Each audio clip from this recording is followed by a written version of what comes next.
बिस्मिल्लाहिर्रहमानिर्रहीम। एक दफ़ा फिर आपकी खिदमत में हाज़िर हूँ। हमारे यहाँ अक्सर अजनबी पर तनकीद की जाती है कि आप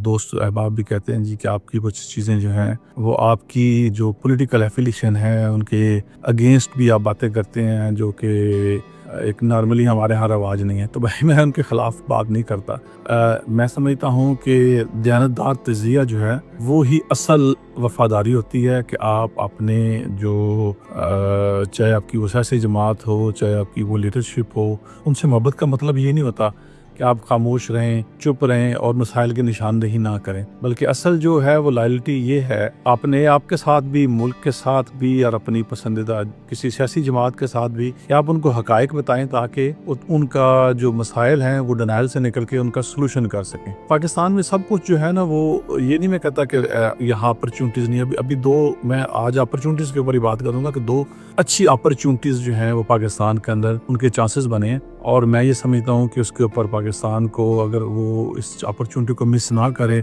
we can have a very good income and we can boost over economy as well. उसमें जो सबसे अहम एक चीज़ है वो ये कि आपको पता है कि मिस्टर डोनाल्ड ट्रंप जो प्रेसिडेंट ऑफ यूएस हैं उन्होंने हैवी टैरिफ्स जो हैं वो इंडिया और चाइना के ऊपर लगा दिए। अच्छा, उन टैरिफ्स की वजह से वहाँ ऑलमोस्ट $1 ट्रिलियन की जो स्पेस है या गैप है वहाँ क्रिएट हुआ है। गैप को अगर आप कैप्चर कर सकें और अपनी एक्सपोर्ट बेस बढ़ा सकें तो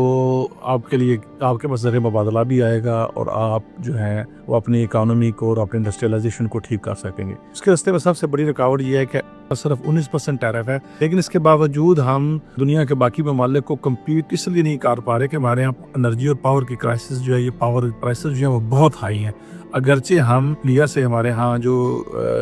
लेबर प्राइस है वो कम है, बांग्लादेश से शायद हम स्लाइटली थोड़ा सा ऊपर है, लेकिन मेन चीज़ जो हमें मार रही है वो इंडिया से अगर आप उसको यूएस डॉलर में देखें तो इंडिया में जो इंडस्ट्रियल यूनिट का रेट है हमारे यहाँ वो 2 गुना है। तो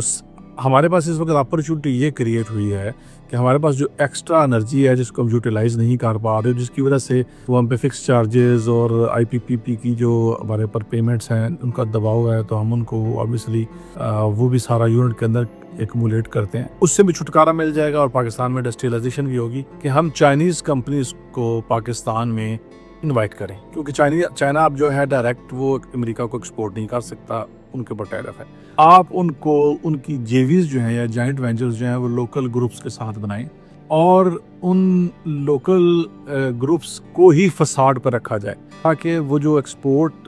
का जो डाटा भी बने वो लोकल कंपनीज के नाम पर बने। उसके लिए चाहे आपको कोई कानून साजी करनी पड़े, कानून में तरमीम करनी पड़े ताकि की कंपनीज को भी जो है वो अपनी protection, sense of protection feel हो। यहाँ पर वो अपने मैन्युफैक्चरिंग यूनिट शिफ्ट करें। हाँ, जब वो मैन्युफैक्चरिंग यूनिट शिफ्ट करेंगे तो यहाँ पर स्किल लेबर में हमारी डेवलप होगी, हमारे यहाँ रोज़गार के मौके पैदा होंगे, नई जॉब्स क्रिएट होंगी और ऑब्वियसली जो डायरेक्ट इनकम है जो डॉलर्स की शक्ल में वो पाकिस्तान में आएगी। दूसरा जो अच्छा एक मौका हमारे लिए पैदा हुआ है वो सऊदी सरमायाकारी के नतीजे में हमें चाहिए कि हम एक उनसे ML1 का जो प्रोजेक्ट है वो बनवाएं, क्योंकि पाकिस्तान रेलवे जो है इस वक्त एक मुर्दा घोड़ा बन चुका हुआ है। ख्वाजा साद रफीक के दौर में तो थोड़ा बहुत उस पर काम हुआ, लेकिन उसके अलावा किसी ने आज तक संजीदा काम जो है पाकिस्तान रेलवे के रिवाइवल के हवाले से नहीं किया। रेलवे जो है वो पाकिस्तान की इकोनॉमी में रीढ़ की हड्डी बन सकती है, उसके अंदर ये पोटेंशियल और उसके अंदर ये कैपेसिटी है। हमने उसका कल्चर जो है उसका वो बेड़ा गर्क कर दिया हुआ है।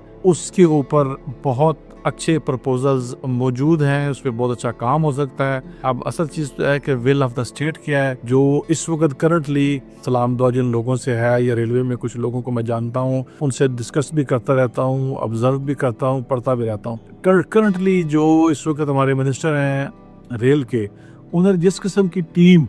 आके लगाई है रेलवे के अंदर,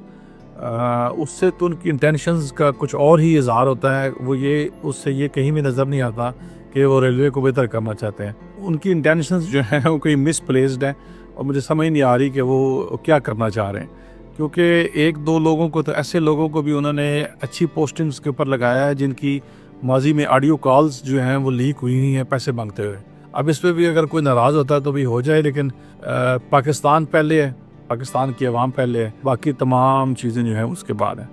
मैं समझता हूँ ये दो चीज़ें जो मैंने आपसे डिस्कस की हैं, दे आर गुड अपॉर्चुनिटी تیسرا پاکستان کے لیے اچھی خبر یہ ہے کہ جب سونے کی قیمتیں بڑھی ہیں، اگرچہ یہ ایک اچھا سائن نہیں ہوتا گلوبلی، کیونکہ اس کا مطلب ہوتا ہے کہ لوگوں کا انٹرنیشنل کرنسی کے اوپر سے بھی اعتبار اٹھ گیا ہے، اور وہ مارکیٹس کے اندر جو کموڈیٹیز ہیں ان کو بھی سیکیور فیل نہیں کر رہے، دے آر بائنگ گولڈ۔ ان گولڈ کی قیمت بڑھنے سے پاکستان کے اندر جو سونے کا جو خیر تھے ان کی قیمت بڑھ گئی ہے، اور پاکستان کے جو فارن ریزرو یا ٹوٹل جو لیکوڈ ایسٹس اس کی تعداد بڑھی ہے، اور کچھ اس میں جو سٹیبلٹی یا بہتری آئی ہے۔ تو یہ تھی آج کی 2-3 اچھی خبریں یا اچھے اپرچونٹی جس سے اگر ہم انکیش کر سکیں تو میں سمجھتا ہوں کہ جو ہمارے پالیسی ساز ہیں ان سے تو بہت زیادہ سمجھدار ہے ماشاءاللہ، لیکن اگر ہماری تجویز ان تک پہنچے اس پر وہ کوئی کام کر سکیں۔ بہت شکریہ۔